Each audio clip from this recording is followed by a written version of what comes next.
Welcome to Forging Plowshares, a community dedicated to cultivating the peaceful kingdom of God.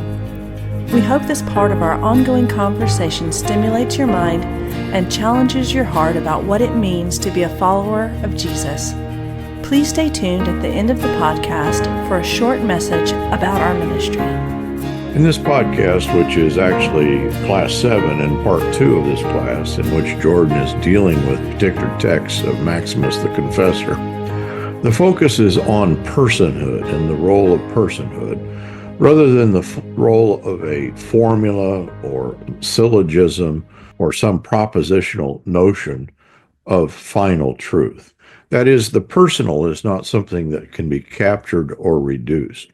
So too in the picture of putting on the image of Christ, that he is then the fulfillment or the filling out of human personhood. And of course, the tendency in idolatry is to take the image of something less, a kind of false incarnation, and to make that then the definitive understanding, that they can fall into the same error, falling short of the fullness of personhood, which is not actually reducible to something else. We hope you enjoy these podcasts and that you'll point others to the work of Forging Plowshares and the work of Plowshares Bible Institute. We do want to point you to the upcoming class. We have a class that is going to be taught by Jonathan Heaps. The title of Jonathan's class is Lonergan and the Problem of Theological Method.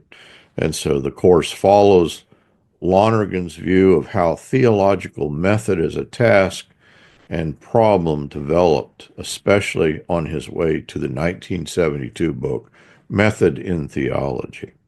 And this course will run from February 16th to April 11th. Registration is now open if you'd like to register for this course. But we hope you'll point others to the work that we're doing and consider supporting Forging Plowshares and Plowshares Bible Institute. But hope you enjoy this podcast with Jordan Daniel Wood on imaging Christ and the failure of imaging Christ. Okay, we need to turn to the next text. I'm not going to say much about letter 9. I just love that letter. It's a short one. It's a nice one.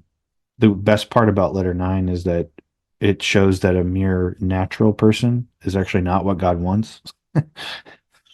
The one that says, well, I don't want to become like the beasts, but I definitely also would never presume to become God. That's too prideful. That's satanic. Of course, Maximus says, well, then you've also missed the point of creation because it's exactly what you're supposed to become. So I just want to throw that out there because it's a wonderful text and whatnot. But I really want to get to 16 now. And this is a nice short text. And this sort of is our text for discernment. The commentary on prayer has a lot about discernment in there. You'll notice some of the same discussions of passions, as I've already said, anger and desire, our oscillation between what's translated in here. What was it? Generation and corruption. You could just say birth by pleasure, or death by pain. The beginning and end, which are brute finite limits that seem to us like definitely our beginning and our end. But according to the prayer, according to Maximus, according to the incarnation, isn't your true beginning and true end. And that's an illusion to interpret it that way. It's an error. Okay. But then we turn to what I think is the most personal sort of, the commentary on the Lord's Prayer gave us the frame of prayer itself, but I think it actually gives us the frame of the whole Christian life, all the way down to this discernment, this judging. And I'm not going to go through all the texts. There's only one text that I'll look at closely here.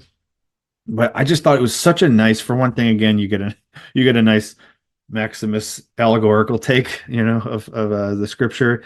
I mean, for him, you don't get much of, there's no discussion of Moses or, what archaeology has found or anything like that, of course, but it's just immediately because the question you might say is sort of a question on the level of the letters, right? Even just weird stuff like that we might chalk up to just, it might be a mistake or it might be something missing or multiple editors or compiler where it says, at first it says it refers to the molten calf in the singular, but then it goes on to speak of in the plural of all these gods. But isn't there just one? Just one calf there, And there's a whole, of course, I think fruitful, I'm not against it, way of approaching that kind of question that'd be like, well, okay, here's the thing.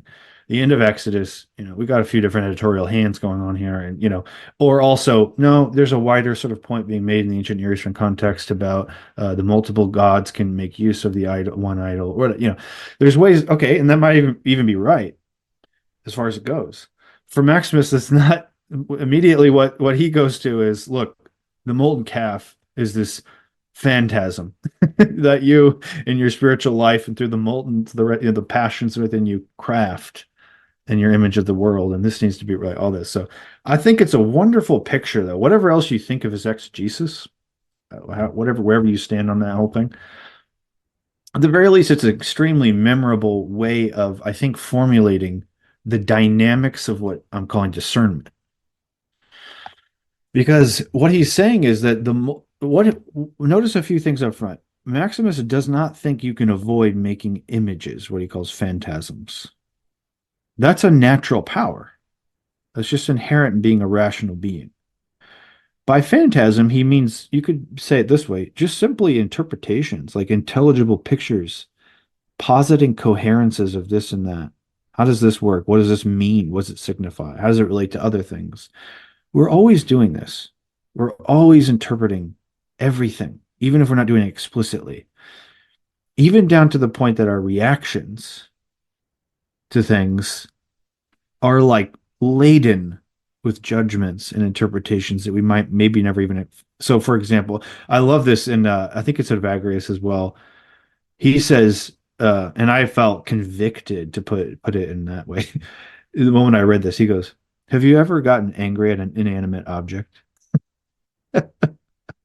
I do that all the time, right? It's like, I mean, it's this gonna sound stupid, but I think it's extremely insightful. It's like, I try to shut a door, doesn't shut all the way. That's stupid. Shut. I stub my toe on the table. What are you doing there, table? What the hell got out of the way? Something just doesn't, like, things just don't work the way they're supposed to, right? I might be the only one in this, but like I will lash out. Sometimes I even say things out loud, like, I can't repeat everything, but like, screw you, if something happens, like, and it's not even like, it doesn't even have to be like my car dies. It's more like it's just little dumb stuff. And I've even said that before, like, and I'm sorry if the language offends, but I've even said, like, it's just like little dumb shit that happens that I hate so much. It bothers me so much. And like, but then the question really becomes, why? And this is where, for Maximus, the very fact that the logic of creation is incarnation, that is an external manifestation of taking on flesh, a concretization, is itself a grace, because it brings things out in you that you might not have otherwise known are there. When I lash out at a stupid inanimate object that had no intention against me, it was a table, I probably put it there. What is going on in me, right? And the thing is, something that seems so stupid and incidental has now become objectified for you, so that you can look at it, and what can you do now? You can examine it.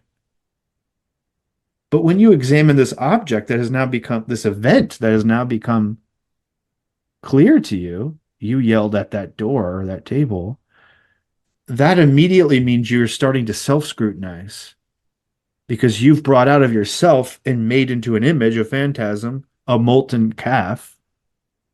You've mixed a bunch of other things, right? He says the red hot passions. You mixed a bunch of other things into constructing this narrative, this story, this coherence, attributing some agency to the table as if it's out to get me. And then it's like, why do I think that way? And then it's like, well, hold on. Who am I anyway to think that a table can't be where I put it? What is going on here? The levels of delusions are insane. But this is exactly, for Maximus, the grace of even false incarnation. The grace of false incarnation is that it can lead to true incarnation, because it objectifies even your stupid delusions. And as an object, you can now scrutinize it and understand it better, which is understanding yourself better. So let me give you one text here from this awesome question that I think gets at all of this. Let's go to page 132 of your text. So he said over and over again by this point that the molten calf, for example, when he gives his definition earlier, he says the molten calf is the mutual mixing and confusion of our natural powers, including your power to interpret, your imagination, your desire, all that stuff, right? He says it's the mixing and confusion of them. And then anyway, at the end, he says these powers produce the irrational energy. So they're productive. They're making images. That's why he sees in the molten calf this kind of, right? Okay, but 132, 16.5. All the way down to after the bracelet, which I have to say I love, like the earrings. You notice this? The earrings, necklace, bracelet. He keeps doing a higher to lower powers, right? He says like the earrings are the intellect because like your brain, your head's right there. And then your neck is like haughty. And so this is like your desire, your anger. You don't want to like, you're going to look down on people, and all that. You're going to stand up straight. And then you've got your bracelets is like you're lusting or desiring part of your soul because you're acquiring, you're reaching out to grab things like Adam and Eve reached out to grab the fruit, right? All right. So after that little allegory, he says, listen to this. Let's track this closely. It's the only path. This is where we're going to end. The intellect takes all these things, all these movements. Remember, we're always in motion. Takes of all these things according to the meaning given to each and throws them into the fire of the passions, where it forges the irrational, mindless state of ignorance. We saw that before, which is the mother of all evils. We've seen that before, right? In the introduction to this text. This state, however, can be broken down whenever the intellect, observing in thought the density, and by the way, the word density there, like pachis, this is the very same word that Max, for number one, usually it's a bad word in the philokalia. Like you don't want to, like it's almost like when we say someone's dense, it's like you're just sort of like stuck in the muck. You don't really know what you're talking. You're bumbling. But Maximus also has a positive use. For example, in Ambiguum 33, in his famous text about the three incarnations or three aspects of the incarnation, he says he likes to. It's based on a text where Gregory says that the word becomes thick. Pachite, like that in the passive, becomes thick or dense. Same word here. Okay, so it's this incarnational sort of sense. This lot. Okay, so back then, this state, however, can be broken down. That is the state that just produced this image. Can be broken down whenever the intellect, observing in thought the density of the passion as it is manifested externally to the senses. In other words, became an object for you. It breaks apart the combination of elements producing the passion and brings each one back to its proper principle of origin. This is how it scatters them under the water, which is to say, under the knowledge of truth, clearly distinguishing and decoupling them from their mutually evil coalescence and combination. He kind of does another version of that in the next paragraph. And it's basically this. He says, every act of almost like intellectual intention, might say, intentionality, is an act of combining a number of things. There's usually a sense object, not always, but usually. And then there is the act of sensing it, perceiving it is a little deeper sense of that word. Like you're interpreting it. It's becoming coherent to you as an object that you can name, describe, make implications about, conceive in other ways. And then you add to that all your passions, like anger, your fear of pain, your desire for pleasure. All of these things are mixed up. I think if you add in letter 2 from next week, you'll even get the sense that another thing you're constantly adding into all this is yourself. Who are you? And therefore, how should you relate to this object that you're constructing, this molten calf? Why do you think you deserve that? Why do you think you don't deserve that? Why do you think someone else doesn't deserve that, whereas you do? Like all these judgments we're subtly making, explicit or not, we're making these objects, right? These molten calves. And so that's why he's saying, like, yes, it's a one molten calf, but it's many gods. Because you're constantly making idols of all these. And then they start to dictate what you do, what you embody, your action, your reaction, your thought processes. But the point here is just the one I've already made, is that even though that's all sounds like, wow, that's terrible, that's bad that we're doing that all the time, right? Maximus takes from it that hopeful point I mentioned, that the very fact that it densifies, that it thickens, that it becomes almost a false incarnation, that it becomes an object, even though you have constructed it partly out of delusion, which is to say nothing at all. But you've imposed this on there. The very fact that the dynamic, that the product is an incarnation, is also the very occasion for you're able to destroy it and therefore be saved, to release and decouple yourself from it, to pull the powers back from this object and to redirect them towards where you should. I even have the crazy belief that you can do that about past events, but I won't get into all that. Okay, last point. The text does not lead you to say, so what you should really do is seek an imageless, immutable, lifeless God, or transcendent, or other, capital O, other. It actually leads to true incarnation. So this is right before 16:7. So the last thing he says, may we also be granted to grind the molten calf. That's discernment. To grind the molten calf of the soul into powder, utterly obliterating it. That's judgment, destruction. So that the soul possesses the divine image of God alone and unadulterated, absolutely undefiled. And by the way, in your commentary on the Lord's Prayer, that's what he called the undefiled, unfading kingdom of God, the image, the perfect, complete person that you put on, that you are. In other words, the image of God is Christ in you. So it's not that you go from, being in a world of images and finite things and interpretations and idols, to being an idol smasher who just sort of, in the words of the great REM, the great beyond, it's not just that. It's the right kind of imagining. It's the right kind of image. It's the right it's a true incarnation. He's taking a body in you, right? Commentary on John or Lord's Prayer. So it's from the very dynamics of false incarnation intimate true incarnation. The very dynamics of falsely deifying certain things actually is the seed of that. The truth of that is that you should be, everything is on the way to deification. It's just that you've misapprehended. And then the question becomes, well, how do I know what is real and what is not? How do I know which elements? How do I know if this image is a calf or if it's actually yet another face of, he says, the many forms of Christ? That is the work of discernment. That is what you do when you go to a spiritual advisor. That's what you do when you have your own sort of whatever your methods are for interior introspection. That's what you do in meditation and contemplation. That's what you do in Lectio Divina, right? All these different things. It's this that's what you do when you just talk to somebody you trust. It's whatever you do to make clear the objects that you're producing from your own sort of act of idol image making. That might not be idols, right? Whatever you do to examine that, to decouple them, to maybe dissolve them in order to refashion them into Christ himself. That's Galatians 4:4, that Christ be formed in you. So there's something that needs to be formed in and through you, right? And it's Jesus.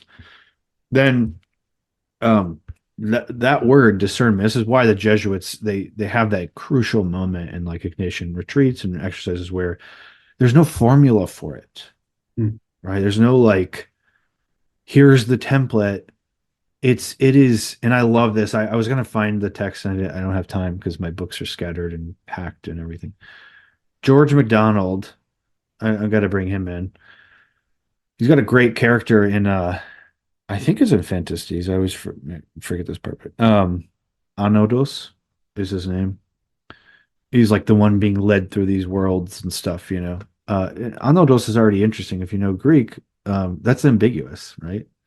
Odos is way, path, the way, the truth of life is odos, way. An is the negation, maybe. It could mean then without a way. So this guy in this character of George MacDonald in Fantasies is named without a way. Or It can be Anna plus odos. Anna in Greek means it's the same word in John 3, born again, born from above, Anna. So this guy's name is without a way, the way from above. And there's a great line where the narrator, who's like this weird kind of almost like Adam figure, he's a ray, he's just he says Anodos is caught in this fantasy world or whatever, and he says, I need where's the way out? I need to find the way out. And the narrator says to him, the only way out is through yourself. And I kind of think that's what we're getting at here. And that can just sound like a sort of like, oh, that's nice. I mean, whatever. Like, I don't know what that means. But actually, yes, you don't know what that means. That's true. If you're thinking just purely in terms of predictive, apodictic, syllogistic knowing, you don't know what that means. Actually, you can't know what that means. Because, and this is the whole point. This is why I subtitled The Infinite Mystery of Personhood. Some of you heard me say this like 1,000 times. But it really does never cease to amaze me. What in the hell does it mean to say that a person is perfect? As person. Aristotle was obsessed with what a human being looks like as perfect. Hence, it's not surprising. No, maybe it's sort of funny. Cynically, it's funny that the perfect human being more or less looks like what Aristotle's doing, which is contemplation of the highest. So, but his point would be, and this is one that's taken up in the Thomistic tradition, it's taken up in lots of different parts of the Christian tradition, right? So it isn't just some random thing here. It's an important point, which is the thing that is a being's perfection is the highest thing that distinguishes it from anything else, any kind of thing. So rationality for Aristotle distinguishes us from the irrational animals. So it wouldn't be right to say, for example, that reproduction makes you perfect, like having kids, because every animal does that. So that's not distinctive about what makes you the kind of being you are. And so that's why the search with what makes us what we are versus what makes us perfect are the same. It's the same search. So for him, it's not a surprise that he says, well, what makes us different from all the other animals is intellect, nous, right? The stuff Max was just talking about forming the idols, right? The intellect. And then he says, so actualizing the power, that principle that distinguishes us from everyone else, from every other kind of thing, that must be where our perfection lies. So contemplation, the actualization of mind, doesn't just distinguish the power, the potential to do that distinguishes you from every other kind of being. The actually doing that, the actualizing that power makes you the perfect kind of being that you yourself are. Here's the problem. None of that accounts for the person. Because the next thing you would want to say to that line of thinking is, but what makes Paul, Paul? What makes Solomon, Solomon? Right? It isn't something that's human, qua human, that makes those two who they are, because even though Paul and Solomon are human, not every human is Paul and Solomon. So there's something more about Solomon and Paul that goes beyond even the definition of the kind of being a human is, that makes them who they are. And so then the question becomes, what does it mean to be a perfect Paul? And even the way I said that is slightly wrong, because there's no such thing as a perfect Paul. I mean that Paul, this one right here. And here's the point. You've got two options here. Either you intentionally or not, and I think a lot of Christians don't intend this, but they functionally do this. You suppress the person in order to have a nice, clear account. I don't know what makes it's almost as if Paul is accidental then, right? What we need is sort of the perfection in the beatific vision on Thomas's account, which he stole, part of which he stole from Avicenna, which is this, God replaces what he calls the agent intellect, which is the thing that grasps forms. So it's formal knowing. God replaces that so that God in you can grasp his own form. That's what it means to see God. All right. But who's seeing God? And what's the relation to the God? And what's the sort of seeing that's being, is it in person? Is it a person or not? Is it unique to them or not? There's nothing there about that. So it isn't that I don't think Thomas wants to suppress persons. I wouldn't say that, but it's just functionally that's what happens when you put all the accent right on formal. What kind of being are we? But there's a reason why that happens. Is because how do you answer the question? What is a perfect? What is perfect Jordan Wood? You can't answer that question any more than you can answer who am I and give me the definition of human being. It's not who I am, that's what I am. Just last little illustration on this.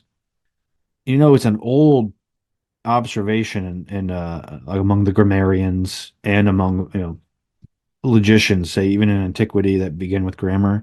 They always make this point that in a sentence, the predicate is always more general than the subject. So Jordan is human. That's correct. You can't say, though, human is Jordan. Why? Well, because human applies to many different people, everyone here, right? But Jordan only applies to me. So you can never really speak about a person without actually going beyond the person, which subtly suppresses them, even as you're describing them. Even the word in English, this happens in Greek and other languages too. But in English, when you say you talk about someone or about, I mean, that has a kind of a bad connotation, but about a subject. Well, the word about, the preposition means around, right? In Greek, they would say peri, around.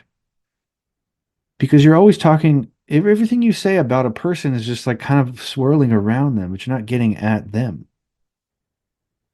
I am a human. I am a father. I am a whatever.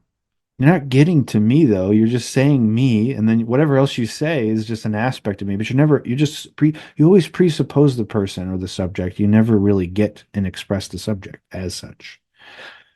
And so the question once again is, well, what do you do then with them? You either eliminate them, which would make the whole perfection of creation nice and tidy, because then it would just be an order. And I do fear sometimes in Christian accounts and certain eschatologies, that's basically what happens. That's why they don't really need like an environment, for example. They don't need a world. All they need is like somewhere, someone as a human actualizing the beatific vision, because then the human beatific vision is there somewhere, right? And that's all you need. You just need an instance of every kind. And that would be God fulfilling his ordering of his actualizing of the order and intent of creation. But here's the whole problem, and this is where I'll stop. God's intention for creation is not an order. We don't even get the word hierarchy in Maximus, right? The intention of creation is is children, like he just said in here, is to have children. But that means they need to grow up, mature, the full stature of Christ, maturation of Christ. So God's intention is far more paradoxical in creation than just, creating a song or a poem, even though I know there's other ways to understand that, but a canvas and you just paint a picture. It's not even like a computer program or something. It's to create persons through persons, because there's no other way that spirit can be born. And so that very paradox is the heart of the incarnation, in my opinion. It's the heart of prayer. It's the heart of discernment. It's the heart of the liturgy, of scripture, the whole Christian life. It's the project of creation. And so that's, I think, what we're doing. So if I had to end this way, I would say, what are the 3 reasons for praying? Yeah, number 1, I do think it is to change you in the sense of make you a better like lover or something, a better person. If I pray for my enemy, somehow morally I start to become better towards them. Okay, I get that.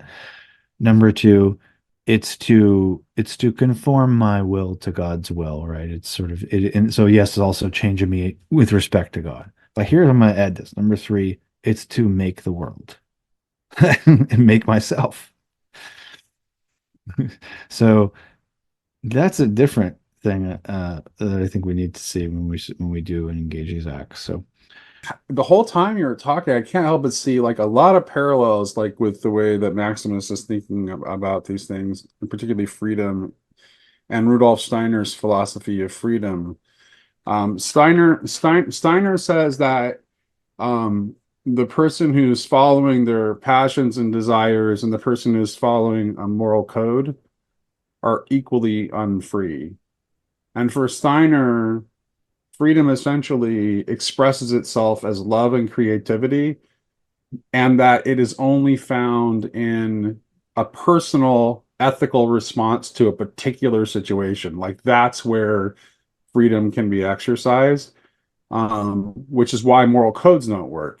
And I think Ivan Illich's interpretation of the parable of the Good Samaritan is a perfect illustration of like what Steiner's talking about, because the Good Samaritan is 100% operating outside of the moral code of his time and place.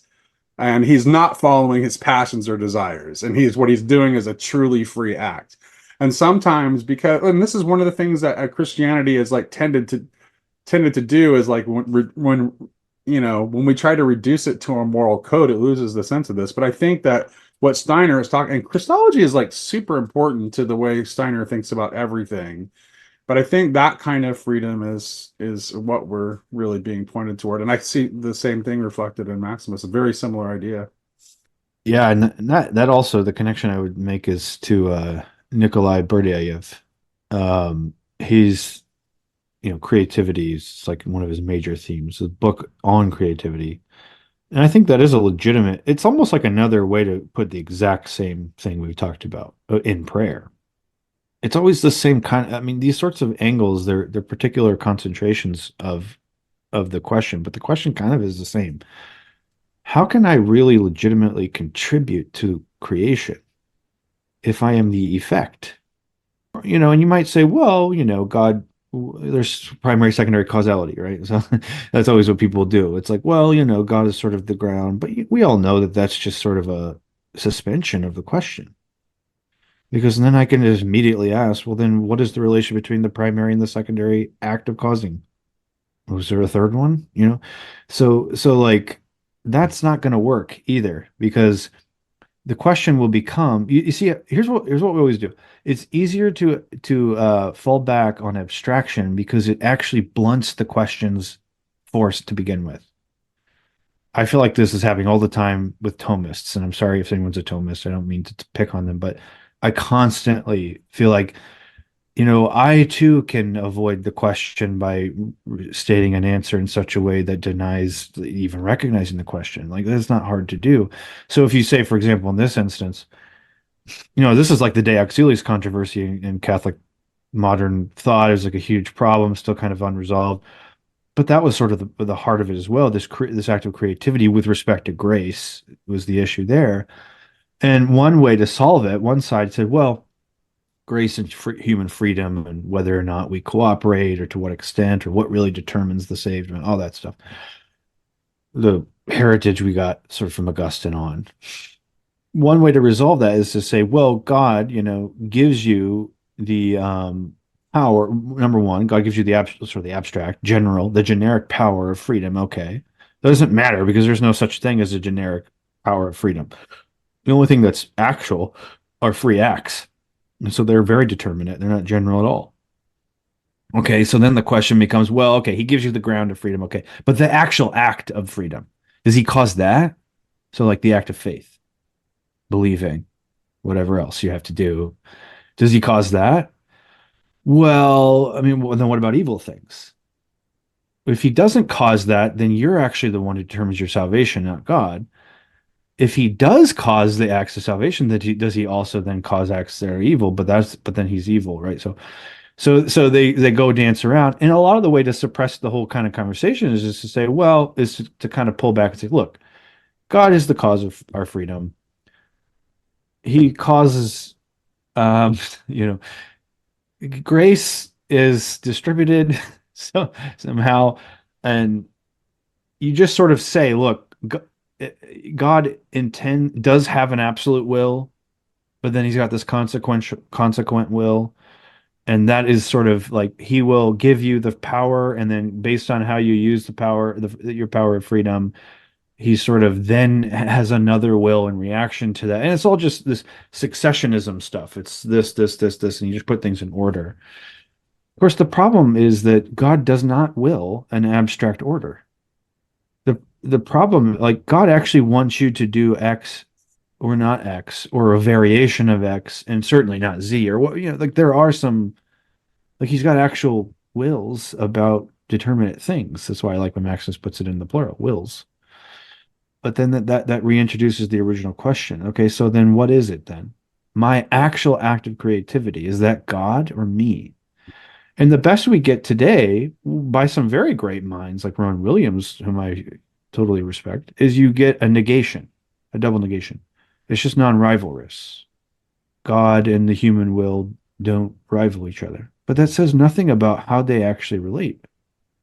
You just say what they don't do, which is fine. That's a good start. It's like a good apophatic start.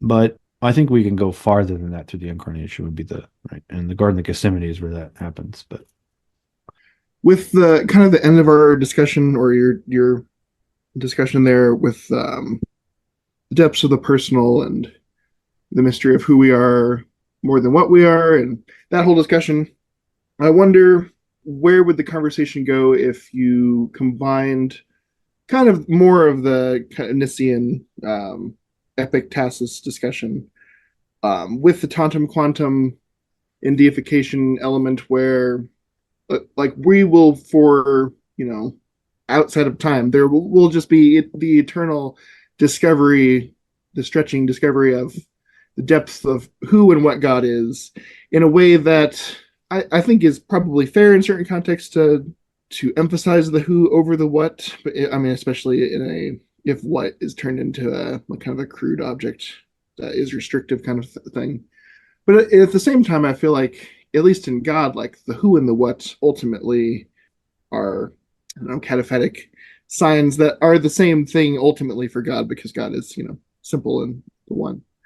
But I wonder then if, in light of the tantum quantum and our being stretched into that to the same degree that God is that, what does that mean for us discovering our own personhood, our own who and what we are?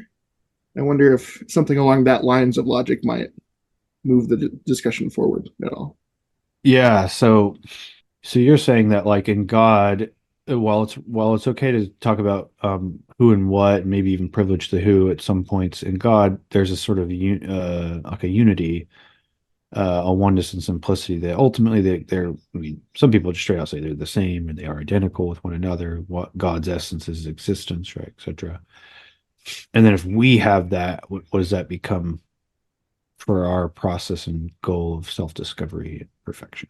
Is that kind of the Yeah. Yeah, I was just make sure because I can go on and people will be like, great, definitely not what I was talking about. I just ask my wife, she'll tell you. So a few things there. One though is I still am always puzzled by the so there's a line in I think it's where Maximus says, our account will dare to go even to the heights, not even in the first anarchic, as he says, efficient cause of all things, do we contemplate the hypostasis and the essence to be the same. So I've always wondered like that kind of thought, right? Because like the Father wasn't crucified, the Son was crucified. But if you've seen the Son, you've seen the Father. And in some sense, if you go with Bulgakov, right, it's like even the Father is sort of co-crucified, right? So, but there is still a distinction. So what I often think is that the concepts that arise in what you might call classical theism just simply are not the same soil that the concepts of person and nature arise in. They're not unrelated, of course, they overlap. But to say that God is simple doesn't mean there's no distinction of persons. But then to say that there is a distinction of persons, even to the point where one can suffer something in a way that the other can't, or didn't quite, or something, has to then mean that the logic of oneness and multiplicity is itself disrupted or kind of unsettled. And then if you go to apply that to us, what does that mean? We become God at the same degree that he became human. Well, his becoming human moves from the particular out to the universal. Our becoming God moves from the particular out to the universal as well. And ultimately, they're just it's both directions at once. I actually think what it means to be a person, like what makes another reason what makes personhood rather than individuality. Those aren't the same. The thing that makes personhood individuality or personhood rather than individuality so different is that the person seems to be, and you can see this even in medieval Trinitarian theology. It's so awkward. I mean, I don't know, and I don't blame them because it is awkward. On the one hand, they'll say, for example, that the hypostasis or the subsistence in God, like say the Father, like he is just his relation, right? He is paternitas to the Son, who is just filiation. So the identity and the relation are one. The problem, of course, is that the logic of relation presumes something related,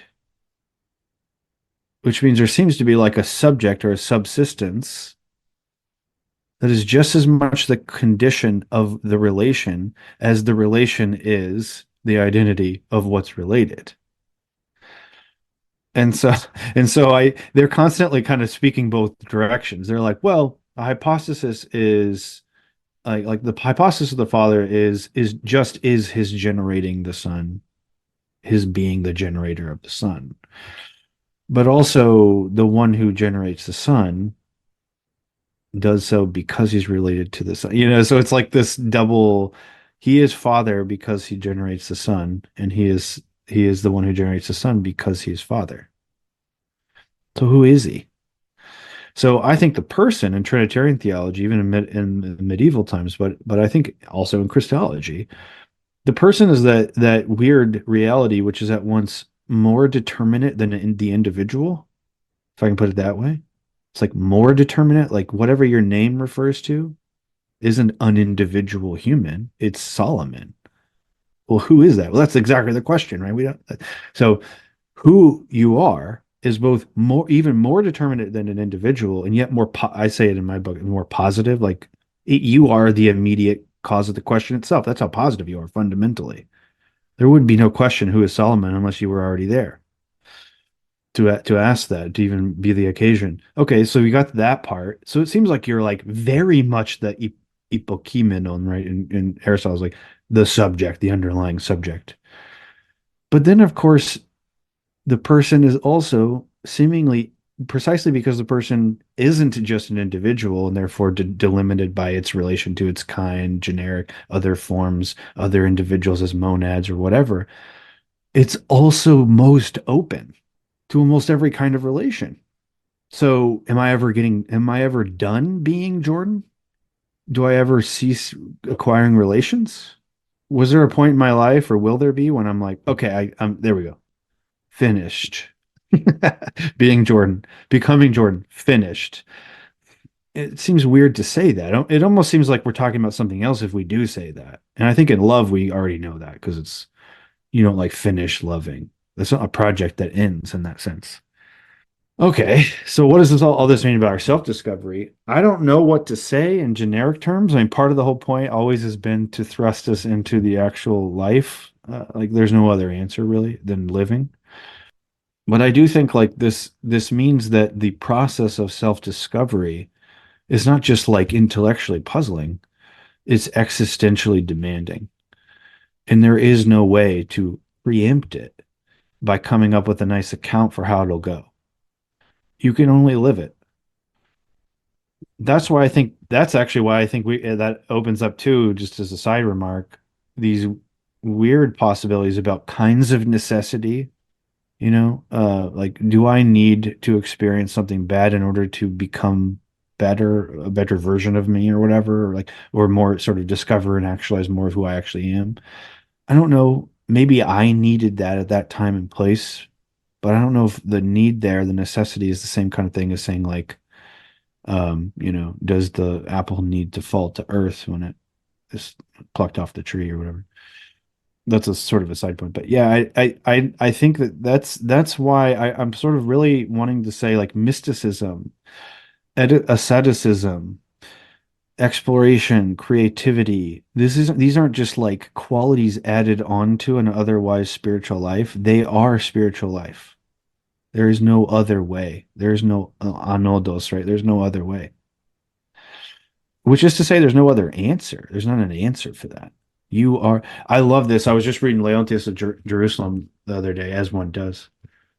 And Actually, his exegesis of there's some weird parts in there, but his exegesis of Cyril is awesome. On there's a part, I think in letters 46 where Cyril makes this really, he's puzzling in his own ways, but he says he describes the composite person of Jesus. He says that we confess the two out of two natures, which he was fine with doing. Everyone knows that Christ is out of two natures, and in and through two natures, he quote completes the one living being.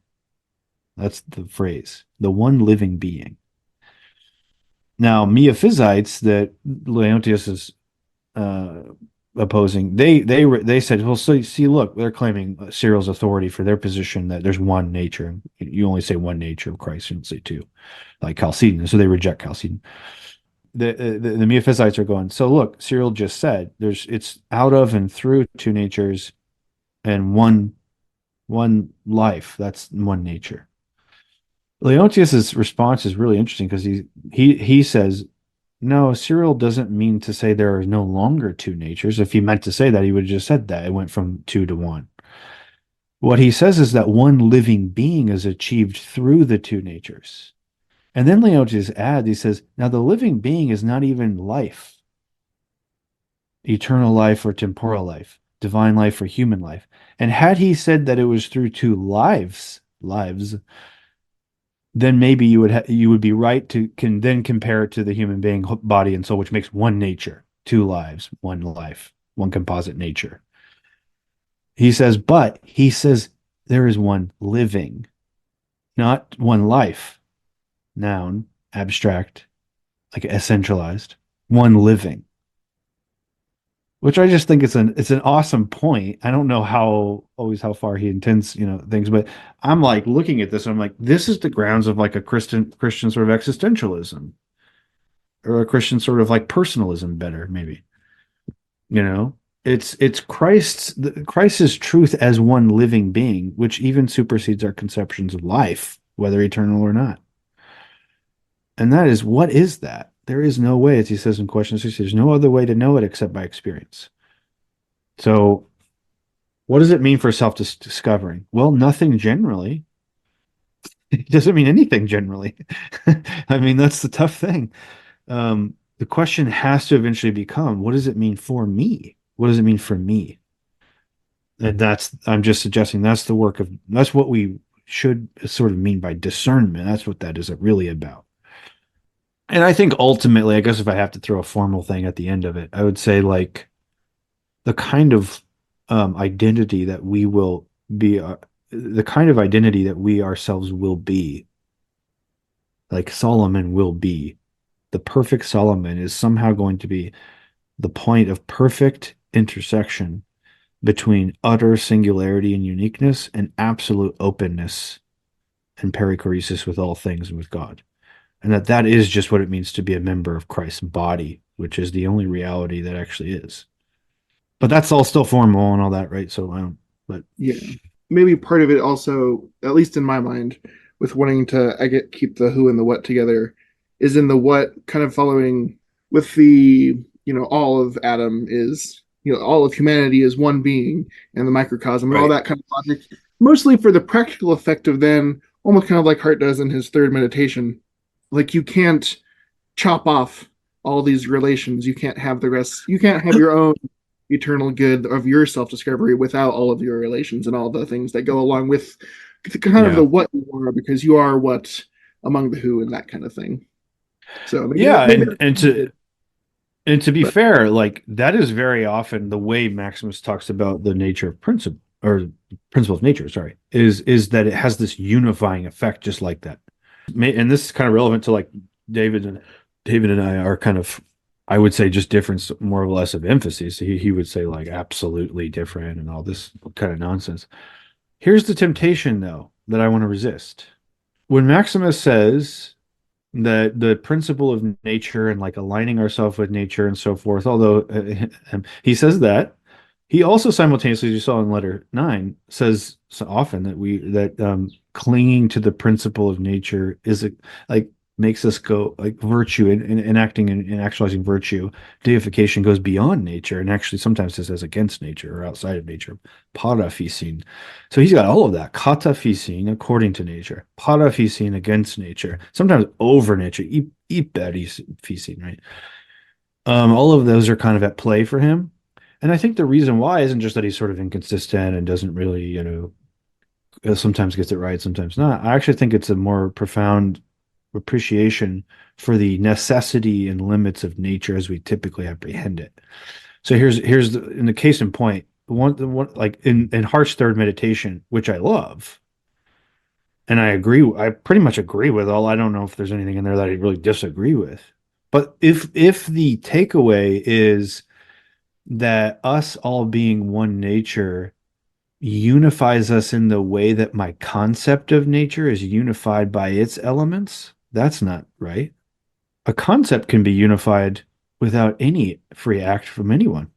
But the principle of nature doesn't drive us to conceptualize nature in a more coherent unity. It drives us to enact by freedom and love actual unity. So this is why I always say, so there's a difference between the completion of a concept and the completion of creation. Since creation is not simply a concept or a form, but is an array of persons, the personal unity achieved at the culmination of creation can't be the same type of logic or thing or even necessity as the completion of a concept or a syllogism. And this is also why I would say in Trinitarian theology, I don't even think the divine essence is that kind of unity. I would want to say, and I think with Bulgakov, I think he's on my side on this actually, is to say that the oneness of God is just as much rightly called an achievement of the three persons as it is the condition for their relating as one. Otherwise, you are conceiving, even under the sign of negation, you are still conceiving the divine essence as a genus. And that kind of gives them the kind of innate power then to relate to one another subsequently as God. But no. They construct the genus of being God just as much as they presuppose it in their act. And actually, I think that's more Nissen and Adablabium. When he says that the Father, the Son, and the Spirit cooperate in one single act, which is why they are one nature, what in the world does that mean? Okay, so it's definitely true that he doesn't, not three gods, right? So it's definitely true that what he doesn't mean is like there's a genus called divinity, and then there's three, and there are members. Okay, we get that. We're denying that. Okay, but it also doesn't mean he's denying the distinction of their act in the one act. But what does that even mean? It means, I think, paradoxically, that they actualize their nature. They actually construct. Not in a sequential way, but they construct their nature in being the three just as much as they presuppose it in their act. Like it's not as if they receive the power of divinity from anywhere and then enact it. That's the way a natural power normally works for us. I am human. I have the potential, for example, to reason and to will and to intend. And then I therefore actualize that potential. That's how I experience nature. But God doesn't experience his own nature that way. He experiences it just as much as his own result as it is his own presupposition, because he gets it from nowhere else. So all that to say, I'm with Hart. And the other part I want to say is I'm with David in the formal argument, right? That's where I agree with him. I agree that his logic is airtight and all the other things he's claimed about it. I think that's fine. I mean, I'm a universalist, of course. I think he's right about that. I don't think that's a sufficient argument to persuade some people, at least, for universalism, though, or for that picture, not because they have very good arguments to the contrary. I don't think they do. But because they are not wrong to sense that life itself is already running ahead of our syllogisms. And so the actual resolution, I mean, unless creation is somehow not actually terminated, like actually culminated, but somehow mentally culminated. No. The actual resolution is going to need something more than the formal logic that points you to what that resolution, where it should kind of go. So I think formal arguments are more like promissory notes that God has built into us that does give us the guardrails and points us the direction to where it's going, but they're not in themselves sufficient to actually explaining how that will go. And existentialist people, more personalist people, a lot of people in my world, the Catholics that resist, they're always worried about, as it says, like, for example, in the CDF document 1992, current problems in eschatology, they're always worried that salvation and the kind of process will be, quote, a quasi-automatic consequence. I think it's not totally unfair. I don't think that's actually what Hart thinks, of course. But I can understand why somebody would read that argument and then hear what he says about his book later, like it's totally irrefutable. There's absolutely no way it's necessarily true. We are that by nature anyway. There's nothing else we could become, right? I think you can obviously see in that a kind of, it's not totally crazy to me that someone would be like, okay, so this is like almost impersonal. It's just sort of like, it's gonna be, it's a given. Like the completion of a concept or an equation is, or a syllogism, premise, conclusion. I'm not against that, but I do think we have to interpret what even that is achieving. That's my point.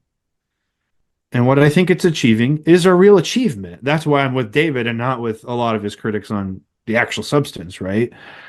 I think what he's achieving is that on the level of formal argument, he successfully points us to where it has to go and to places it can't go. But I don't think it at all explains how any of that gets there. But that is the heart of the problem when it comes to salvation. How do we get there? How do we get there? And I actually think it would help the cause. That's my other point. I actually think I found more people more amenable actually to universalism in the way that I want to emphasize it. Not to say everybody. I mean, so maybe we're catching different people, but like, when I assure them that this has nothing to do with, like, in fact, it actually makes the spiritual life all the more rigorous and necessary if you interpret the formal argument as something like, the Holy Spirit itself as, where it's like a guarantee of what's to come, but you don't know how it's going to happen. And you retain that's a kind of character of Christian eschatological thinking that I do think most people want to see retained. They don't want it to be like, here's that it should, and I point people, I'm like, look, David's argument is that all shall be saved. He shouldn't really be claiming how all shall be saved. And I don't think he is, really. But that's what people, especially I might be, by the way, reflecting kind of my own, like, the people I meet, the resistance I meet, and I get that.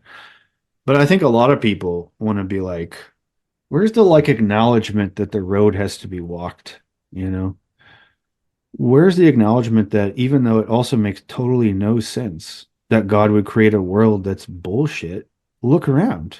So why should any of this be as it is if that doesn't make sense that it is that way? So we already live in a world that fundamentally flouts our formal deductions. And for whatever reason, God permits that or allows that, some people want to extend that all the way to the eschaton. And I think that's wrong. And I think a right understanding of Hart's argument, what it actually achieves, a right interpretation of what he achieves, should actually note that. Should be like, yeah, what he achieves there is that you should not think, you should actually relativize what you come to expect that God can achieve based on your deductions about the way the world is right now. But I still think it's not right to sort of throw out the existentialist point, which is, yeah, but like, still, how do we get from here to there? And I think I can kind of accommodate both sides, but still be Christian universalist that's more sure than, not just Balthazar or whatever. But my appeal is to the necessity of love.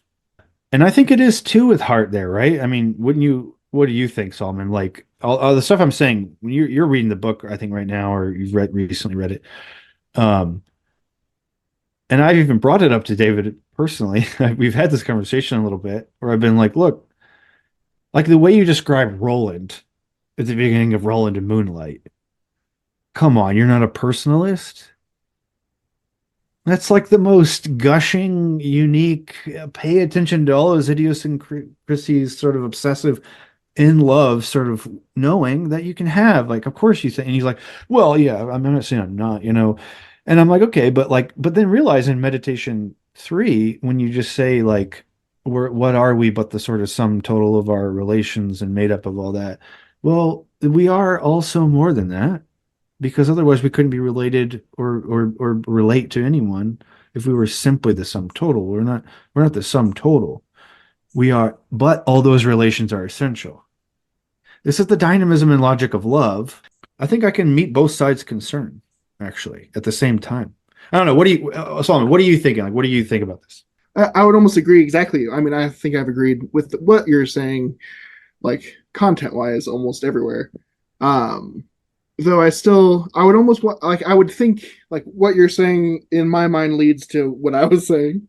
I would want to almost say that like then love is exactly what holds not necessarily every individual like human logical system of nature, but like if these are signs that point towards what nature is. And Yes, right. again, it could just be maybe an ignorance on my part of all the different formal ways that nature is used. And it seems to me that there's a plurality of usages, even in Maximus, that if there weren't a plurality, it wouldn't make sense. So I still need to learn about that. What takes us beyond the merely the what, but also the who that doesn't have a what. And I think you've already talked about that with Maximus, that you don't lose the two natures in Christ, but they're united in person.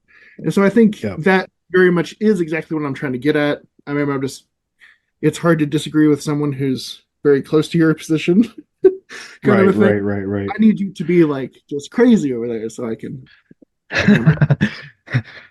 Well, no, and I think this covers like the conversation that, not to be self-aggrandizing, I mean, he's way beyond me, but the substance of it, right? The actual like where I think we're differing in emphasis and stuff is actually important, and it's interesting. Like it's interesting more broadly, I think, because it does kind of like, so for example, if we were to say love is what holds it, and I totally agree, like everything you just said, I agree with. The biggest problem is that love never terminates in a general concept. It never terminates even in a general conclusion. It only terminates in a beloved. And so, but however, and I think this is something that like is illuminating, because I think David's antenna would go up and be like, well, hold on a second. And he rightly resists a voluntarist, existential, like, well, I guess it's just whatever, like existence before essence, who cares? Like, because there's no settled conclusion, and all this, right? No, but the point would be this: we need to refine our concept of determinacy itself through love and say something can be both utterly determinate and so secure, and therefore even detectable by formal signs and arguments like the ones David provides, and I agree with, and yet still not have to commit ourselves thereby to say that the apodictic necessity in my concept or syllogism actually describes the real life of the way that will occur. So love is that place where necessity and freedom are one. Lots of people think that. Bulgakov says that too. I mean, Avicenna says that. And so what's great about that, what we should think then, is that love is not irrational. It's not arbitrary or capricious. It's not voluntarist in that sense. Far from it. I mean, it's Romans 13:10, the debts of love. There are actual obligations, and you can sense them, and you can reason about them. Schelling will call this the moral necessity as opposed to natural, or as opposed to metaphysical necessity. However, you take his terms there, but he thinks there's some such thing as a distinctly more. I think that's just obviously true. I always use this, and so Solomon and everybody else, you probably already heard this, but it's like I always use him as an example. My dad, if someone said my dad killed somebody because for $5, the moral reasoning would be he either lost his mind, like something happened to him mentally, and so in a sense he didn't actually kill anybody because he wasn't even with his wits were gone, or else it's a mistaken identification of some other guy that looks just like him or something, right? I wouldn't think, my dad does have arms. He does have a knife, a pocket knife. Maybe he did.